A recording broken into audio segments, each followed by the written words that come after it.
تو پھر عیسیٰ علیہ السلام کے وہ ذات قرآن میں اللہ تعالیٰ نازل نہ فرماتے. لیکن عیسیٰ علیہ السلام کے وہ ذات میں جو غلط نتیجہ نکالا اس میں کوئی اللہ کا قصور تھا کہ اللہ نے کیوں وہ ذاتدار فرمائے؟ عیسیٰ علیہ السلام کا قصور تھا؟ قصور کن کا تھا؟ عیسائیوں کا. قصور کن کا تھا؟ عیسائیوں کا. اب یہی عیسیٰ علیہ السلام کے وہ ذات جب ہم پڑھتے ہیں تو ہم چونکہ سمجھتے ہیں کہ یہ اللہ کا فعل ہے، ہمیں ہر معجزہ دلیل توحید نظر آتا ہے. ہمیں ہر معجزہ دلیلیں، اور جب عیسائی دیکھتا ہے وہ اس کو عیسیٰ علیہ السلام کا فعل سمجھتا ہے، وہ ہر معجزے کو شرک کی بنیاد بنا لیتا ہے. بات سمجھ آ رہی ہے تو بالکل یہی یہاں ہوا. یہی جو کرائنات ہے ہم نے ان کو اسلامی ذہن سے پڑھا اور اللہ کی قدرت جانا. عثمانی نے ان کو عیسائی ذہن سے پڑھا اور ان کو ان کی قدرت کی طرف منسوخ کر دیا. تو جیسے عیسیٰ علیہ السلام کے وہ ذات میں نہ اللہ تعالیٰ قصوروار ہے نہ عیسیٰ علیہ السلام قصوروار ہے، وہ عیسائی ذہن قصوروار ہے نا. اس طرح ان کرامات سے غلط نتیجہ نکالنے میں نہ تو اللہ تعالیٰ قصوروار ہے کہ یہ کرامات ظاہر کیوں کی گئی، نہ وہ اولیاء اللہ قصوروار ہیں. قصور ڈاکٹر عثمانی کا قصوروار عیسائی ذہن ہے. ہم نے ان کرامات کا مطالعہ اسلامی ذہن سے کیا اور ہمیں یہ ایک ایک کرامت دلیل توحید نظر آئی، اللہ کی قدرت نظر آئی. عثمانی نے ان کرامات کا مطالعہ عیسائی ذہن سے کیا اور اس نے ہر کرامت کو شرک کی بنیاد مان لی. اور پھر قیاس کرتا ہے کہ جب نبی پاک صلی اللہ علیہ وسلم کے لیے کعبہ نہیں آ سکا تو اور کسی کے لیے کیوں حرکت کر سکتا ہے. اس قسم کے، حالانکہ یہاں قیاس کا کوئی تعلق ہی نہیں ہے کیونکہ یہ خرق عادت ہے.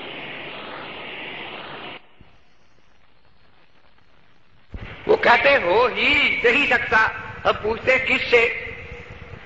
اگر یہ کہو کہ انسان دل سے نہیں ہو سکتا تو نہ اس میں بی بی مریم کی قدرت کا دخل تھا نہ حضرت عیسیٰ علیہ السلام کی قدرت کا دخل تھا. یہ تو اس قادر مطلق کی قدرت کا دخل تھا نا. اور اگر کہو کہ اللہ سے بھی نہیں ہو سکتا تو اللہ کی قدرت کے انکار کو توحید کہا جا سکتا ہے. جو اللہ کی قدرتوں کا انکار کرتا ہے وہ کبھی توحید والا نہیں ہو سکتا. اب ایک فریق تو اٹھا یہ ہو سکتا ہی نہیں، دوسرے بھائی اٹھے دوسری طرف چلے گئے کہ ایک کرامت معجزہ دیکھ لیا اس کو کلیہ قاعدہ بنا لیا کہ اب جہاں بھی کوئی کمواری بچہ جان دے گی اس کا نام عیسیٰ علیہ السلام ہی رکھ لیں گے معاذ اللہ. انہوں نے جزیے کا بھی انکار کر دیا، انہوں نے جزیے کو کلیہ بنا لیا.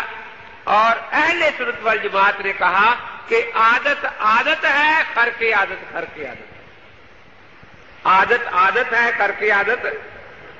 عادت یہی ہے کہ سانپ سپنی کے انڈے سے پیدا ہو، عادت یہی ہے نا. اور خرق عادت یہ ہے کہ موسیٰ علیہ السلام لاٹھی پھینک دے اور وہ سانپ بن جائے. اب کوئی یہ کہے کہ یہ بات بالکل غلط ہے، ہو ہی نہیں سکتا کہ سپنی کا انڈا نہ ہو اور سانپ بن جائے، تو ہم کہتے ہیں قرآن پاک میں موسیٰ علیہ السلام کا معجزہ مذکور ہے. یہ ہاں فرق یہ ہے فعل دونوں اللہ کے ہیں لیکن وہ عادت ہے اور یہ خرق عادت ہے. عادت یہی ہے کہ اونٹنی کے پیٹ سے پیدا ہو، یہی ہے نا. اور خرق عادت یہ ہے کہ اللہ تعالیٰ پہاڑ سے اونٹنی پیدا فرما دے. اب یہ کہنا کہ ایسا ہو نہیں سکتا، ہم کہتے کس سے؟ عثمانی صاحب سے یا اللہ تعالیٰ سے؟ اگر تو یہی عقیدہ ہے کہ اللہ کی قدرت صرف اتنی ہے جتنی عثمانی کی ہے، جو کام عثمانی نہیں کر سکتا وہ معاذ اللہ اللہ تعالیٰ بھی نہیں کر سکتے، تو یہ توحید نہیں کفر ہے. یہ اللہ کی قدرتوں کا انکار ہے. عادت یہی ہے کہ جلی آ گئی، نابینا ہو گیا، دوائی سے جدی اتر جائے یا آپریشن سے اتر جائے تو بینا ہو جائے، اور فرق عادت ہے کہ عیسیٰ علیہ السلام کا ہاتھ پھر جائے اللہ تعالیٰ بینائی عطا فرما دے۔ تو یہ بات سمجھے، عادت اور فرق عادت۔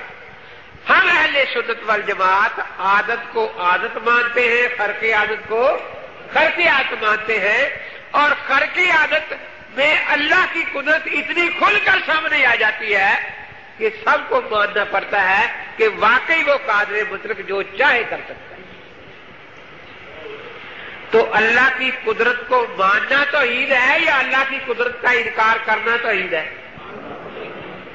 عجیب بات ہے، کتاب کا نام رکھا گیا توحید خالص، اور ساری کتاب اللہ کی قدرتوں کے انکار میں لکھ دی گئی کہ اللہ یہ نہیں کر سکتے، اللہ یہ نہیں کر سکتے، اللہ یہ نہیں کر سکتے۔